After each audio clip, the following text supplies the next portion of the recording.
जरा सोचिए, हमारे हाथ में जो आईफोन है, जिसके हम इतने आदी हैं, उसके अंदर एक गुप्त, एक सीक्रेट टाइमर छिपा हो सकता है।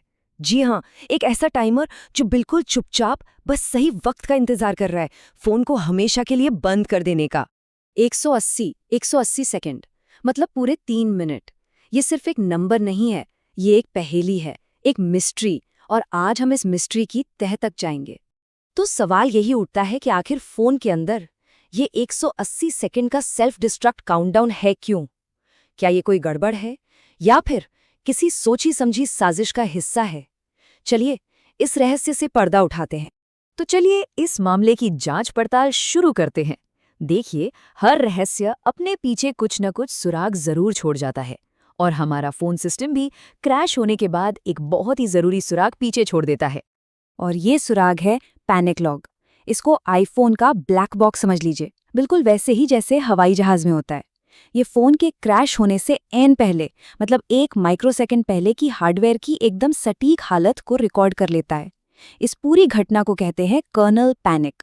आसान भाषा में, जब फोन का दिमाग ही काम करना बंद कर दे। और पता है सबसे मजेदार बात क्या है?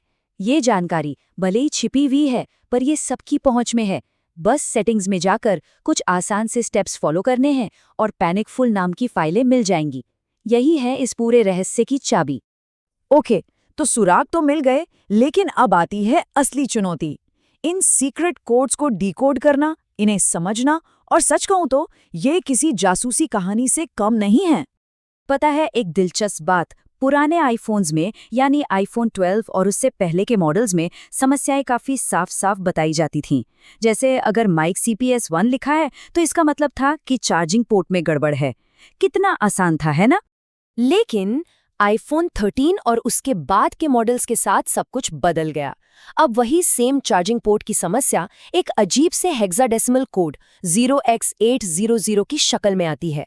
इसे समझना किसी आम इंसान के बस की बात ही नहीं है। और सुनिए, कहानी यहीं खत्म नहीं होती। मान लीजिए फोन में एक से ज्यादा समस्याएं हैं, तो ये कोड्स आपस में जुड़ जाते हैं। जैसे पोर्ट फेलियर का 0x800 और सेंसर फेलियर का 0x1000 मिलकर बन गया 0x1800। इससे असली समस्या को पकड़ना और भी ज्यादा, मतलब बहुत ही मुश्किल हो जाता है। तो आखिर इस पूरी कहानी के पीछे का मास्टरमाइंड है कौन? कौन है वो जो ये 180 सेकंड का काउंटडाउन शुरू कर देता है? चलिए मिलते हैं उस मास्टरमाइंड से। तो इस कहानी का जो मेन किरदार है, उसे हीरो कहें या विलन, वो है थर्मल मॉनिटर। ये एक बैकग्राउंड प्रोग्राम है, एक जासूस जो I2C नाम के डेटाबस के जरिए लगातार फोन के अलग अलग हिस्सों से तापमान का डेटा मांगता रहता है। इसका काम ही है फोन के तापमान पर नजर रखना। तो अब समझिए ये 180 सेकंड का पूरा खेल। स्टेप 1, थर्मल मॉनिटर तापमान का डेटा मांगता है।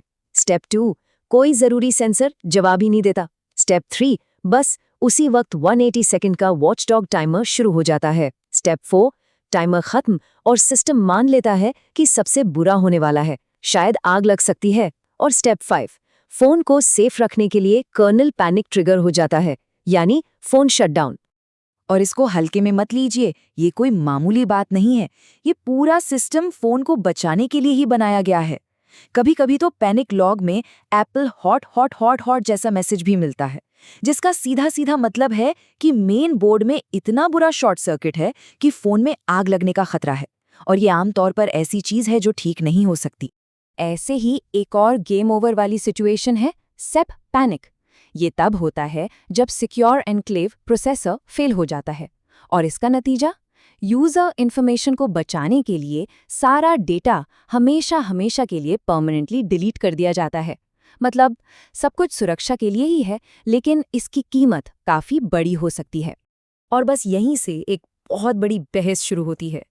एक ऐसी बहस जो सिर्फ फोन तक सीमित नहीं है। सवाल है safety versus right to repair. सुरक्षा जरूरी है या उस चीज को ठीक करवाने का अधिकार जिसके हम मालिक हैं? देखिए, इस कोड के दो पहलू हैं। एक तरफ राइट टू रिपेयर के समर्थक कहते हैं कि ये सब एक इंजीनियरिंग प्ले वॉल है, एक दीवार है, ताकि छोटी सी खराबी के लिए भी पूरा डिवाइस बेकार हो जाए और लोग वापस कंपनी के पास ही जाएं। वहीं दूसरी तरफ सेफ्टी स्टैंडर्ड वाले कहते हैं कि फोन एक मिनिएचर रिएक्टर जैसा है, छोटा सा रिएक्टर, और ये प्रोटोकॉल जरूरी हैं ताकि आग लगने या फोन फटने जैसी घटनाओं को रोका जा सके। इस सब का नतीजा, जो इंडिपेंडेंट रिपेयर टेक्नीशियंस हैं उनके लिए सच्चाई बिल्कुल अलग है। अब उन्हें टेस्ट करने के लिए गुड नोन पार्ट्स का इस्तेमाल करना पड़ता है। वो बस खराब कंपोनेंट को निकालकर फेंक नहीं सकते। माइक्रो सोल्डरिंग जैसी स्किल्स जरूरी हो गई हैं। सीपीयू को डैमेज से बचाने के लिए कम तापमान वाले सोल्डर का इस्तेमाल करना पड़ता है। और सबसे बड़ी बात, उन्हें इन कॉम्प्लेक्स कोड्स को सॉल्व करने के लिए एक डिजिटल डिटेक्टिव बनना पड़ता है। तो ये पूरी कहानी हमें एक आखिरी और बहुत बड़े सवाल पर लाकर खड़ा कर देती है। एक ऐसा सवाल जो आने वाले समय में और भी जरूरी होने वाला है।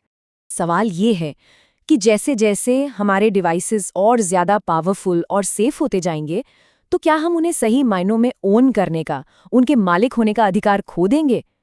कहाँ खींची जानी चाहिए सुरक्षा और अधिकार के बीच की ये लकीर? ये एक ऐसा सवाल है जिसका जवाब शायद हम सबको मिलकर ही ढूंढना होगा।